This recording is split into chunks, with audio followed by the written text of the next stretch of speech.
Hello everybody, Tai Chi Twins here. I'm Josh Rorty. I'm Jeremy Rorty, and welcome to another episode of using everyday carry items as self-defense tools. Today we're going to talk about using your jacket.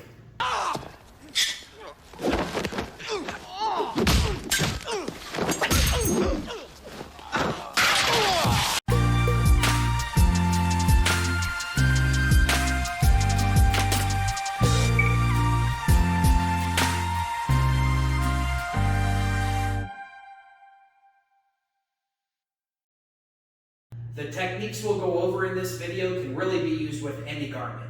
It could be your t-shirt, it could be your jacket, it could be your pants. I'm not sure how you're getting your pants off in the middle of the fight, but maybe that in and of itself could end the fight.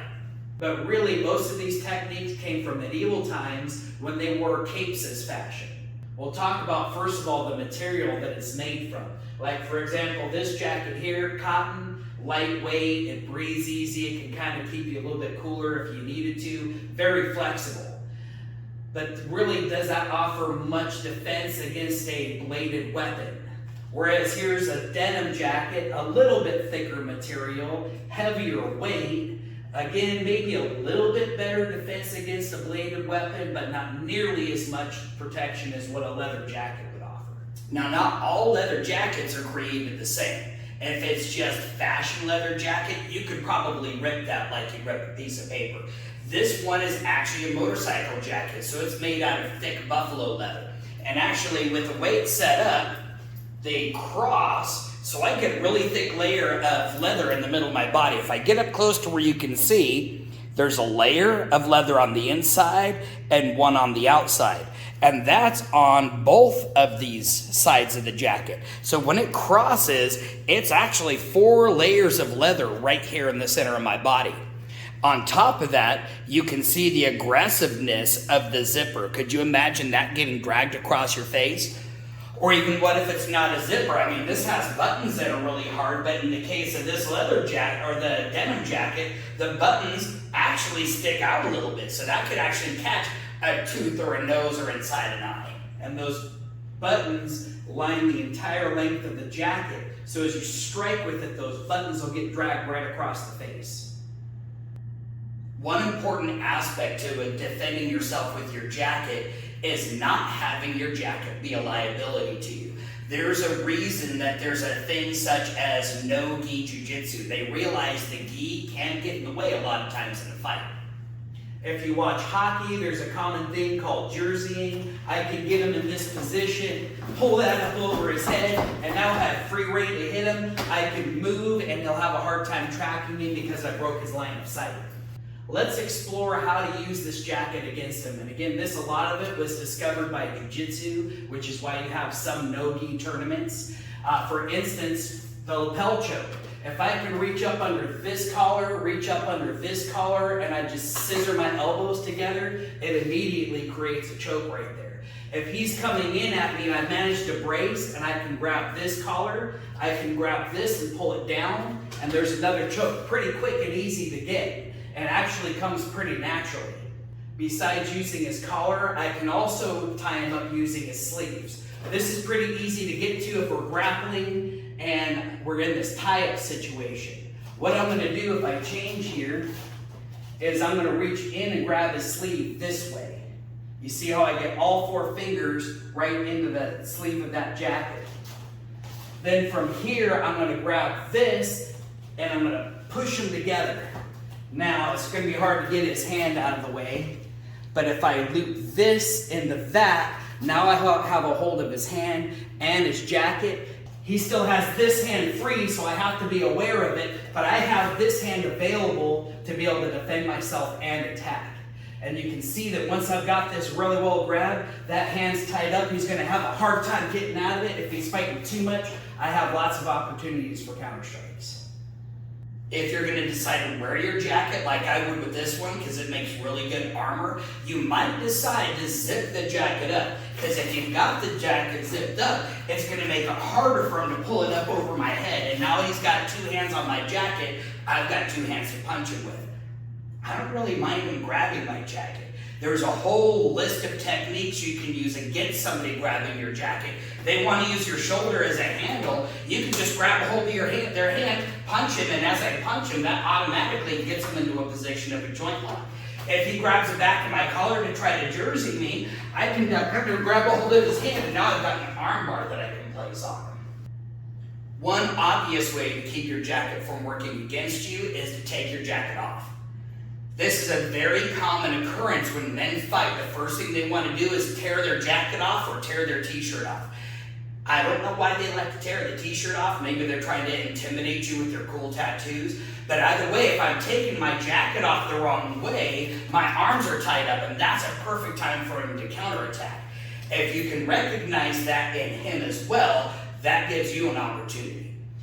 So there are a few ways that can make it a little easier to take your jacket off and protect yourself at the same time. So here's one way. I'm going to reach down with one hand and I'm going to grab the outside seam of my jacket right at the corner. The other hand is going to reach up to grab a hold of my collar. Now you'll notice that puts my hand in a position where I cover. We teach this commonly in our self-defense course to block a punch. So now in this case, when I reach out, notice I've already got my shield going there. I'm going to pull the jacket back, pull it around my face, and I've got it in front of me. I can use it as a block. I can continue that motion. I can even hit him with it. He doesn't want to get hit by that leather jacket. Another way to take the jacket off is to just casually grab a hold of the lapels. Now you'll notice when I do this, it actually brings my hand up to a defensive position without taking a fighting stance. So it doesn't quite look as threatening. But at the point where I need to use it, I might take a step back to create a little distance. That way I have a little bit more time to be able to take the jacket off. But what I do is I open it up and I flip it off one shoulder first. Once I flip it off one shoulder, I can swing it around, and you can see there were 2 hit opportunities. Now, especially with this jacket, this is the one that I wear in my motorcycle. So I've got keys in my pocket, I've got a wallet, a whole bunch of things that make the outer part of this jacket very heavy and very dense. Once you have your jacket off, there are several ways you can hold it. The way he was demonstrating before was holding it by the sleeves. Now the advantage of this is I have an incredible amount of distance. I can be way back here and fling that out and still hit him with it. Now that right there might not be a lot of pain, but it's certainly going to be a distraction, especially if I'm going to his face. If he grabs my jacket, I know exactly where his focus is, so that can give me an advantage at that point. If I have time to prepare, I can grab the sleeves and then wind it up real big like a towel. Once this is really wound up, I can now put this together, and now this is big and heavy. Listen to this. I really rock that hard. And this is just a lightweight jacket. And it's just the fact that I put all that mass in the middle. Another idea, if you have your jacket off, is to hold it casually. Now generally, I would hold it in my left hand. I'm right-handed, so this still gives me access to any of my defensive tools, as well as being able to punch him. From this position, if all of a sudden he was going to throw a punch at me, my hand's already up so I can block myself. But then also if I feel threatened, I can step to the side and put my jacket out in front of me. Now at this point, I'm holding onto the shoulder of the jacket. This gives me almost like a bullfighter thing where he can't see me, and he can't see the weapons I have. He can't see my knee moving if I'm going to end up kicking at him. Also, it exposes, like I said before, the zipper, so if I wanted to use that, I could. It even gives me the opportunity to cross my arms and then uncross, and that puts the jacket right in his face, which might prevent him from seeing me throw that, and he may not have the chance the opportunity to block it. Another advantage to having a hold of the shoulders, it gives me a really quick way to put the jacket back on, especially if I've got the leather jacket and he pulls out a knife. I might decide, hey, if this is a motorcycle jacket, I've got reinforced Kevlar, it might be better armor to me on than off. So if I've got a hold of the shoulders, that means my hand is really close to the sleeve. And the idea is I'm going to take my left hand and slip it into the shoulder of the sleeve. I want to use my left hand first because my right hand I need to be able to let go if I need to and use my hand as a weapon. Once I've got it though, I can take the left hand, slip it in while I swing it around my head. Now you'll notice that this even creates a little opportunity for a strike and maybe even covering up what I'm doing. If I get one shoulder through first, I can let go with the other hand, and that gives me the opportunity to not be tied up and still defend myself. But if I have enough time, you'll notice that it doesn't take very long to do all this in 2 steps. Left hand goes in the sleeve, then right hand goes in the sleeve. 1, and then 2, and I'm in my fighting stance already with my hands up, and I've got my armor on. Now, if you're holding your jacket by the middle of the collar, over your shoulder, again, this is a pretty casual position, but right from here, I have a way that I can strike with it.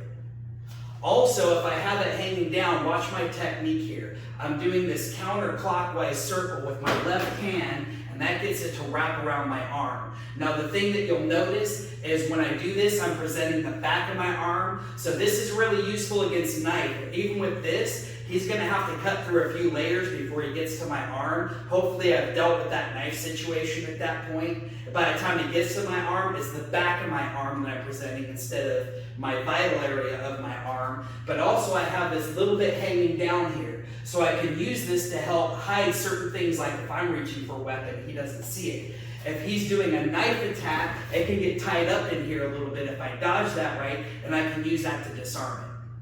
One of the advantages of a jacket over the belt is if you look at sleeve tip to sleeve tip, there is a lot more length of fabric that I have to be able to use to my advantage. So if I'm holding it just outside the shoulders, when he throws the punch, once I finish the wrap and his hand is coming back to his head, I can take the 2 sleeves and I've got a handy little handle right here. Now, one of the things you'll notice is as I begun that technique, as he was throwing the punch, I stepped off to the side of his punch, so I'm already about halfway to his back. I step to the side of the punch, I wrap it, I come back with him, and now I've got it. Let's talk a little bit about dealing with a knife. Now, in a lot of martial arts, they do teach how to deal with a knife, and the number one strategy is to get a hold of the hand that's controlling the knife. But the one thing they don't address is if I'm only controlling this hand, he can switch it to the other hand, and I'm still in trouble. The advantage of having a jacket when you're defending against the knife is when he stabs at me and I do my block, I've got all this extra fabric that I can wrap around the knife. So now, even if he wants to switch to the other hand, he's going to have to fight through that fabric to be able to get it. It's kind of tied up in the jacket. Let me show you a couple of things to keep in mind when you're wrapping the knife. So first thing I want to talk about is the angle. I want to be able to step away so that I've created distance and he's not going to stab deep. I also want to step at the side at the same time. Problem is if I step forward with it, once I've done the block and I go to wrap the knife, I'm getting caught on the blade, which you definitely don't want if that blade is sharp. But if I can step back and away, and then I've got 2 options. I can either pop it and make the hand move, or if I want to catch it, I just keep it tight and I want to block in the middle of the forearm. From the middle of the forearm, you'll see when I raise this part up to his hand, I catch the pommel. Then I just take this side and I place it over the blade. Now I've got the blade and the pommel locked up. If I need to, I can reach over and grab with just one hand now. Now I've got a hand free on the side he's got the knife from, and he can't get the knife back from me. Now, besides using this jacket for striking or for tying up my opponent, I can also use this as a distraction or to obscure his vision. And we talked about this a little bit when we were talking about the self-defense with the hat. If you haven't seen that, check it out. I think the jacket's a little bit more effective as far as that goes because it's a lot more material here. Besides just striking, I'm going to be obscuring his vision. That's going to be a nice distraction. I think we mentioned this before. If he managed to get a hold of my jacket, I know right where his attention is. That it distracted him from anything else. The other thing is just right there, that second that he's having to get that off, or if I throw that at him and he gets his hands up and blocks it, here's my opportunity to get away or change my position. By the time he gets his vision clear, he's going to have to try to retrack and find out where I disappeared to. Here's a cool technique. The jacket can actually be used as a trap against a charging opponent. If I've got some distance between us and I see he's coming at me, I can drop it down on the floor and I can drag it while I retreat. As soon as his body weight hits that foot, I can slide it out from underneath him and it might make him fall down. If not, it might even off balance him so I can come back in for another attack. As with any skill, it takes practice and proper training to get good at it. So make sure you look for a good school in your area. If you're in Southern Oregon, contact us for our locations and times. Thanks for watching our video. If you enjoyed it, like it and make sure to share that with a friend. Click the subscribe button and then hit that notification bell so you can catch our next exciting video.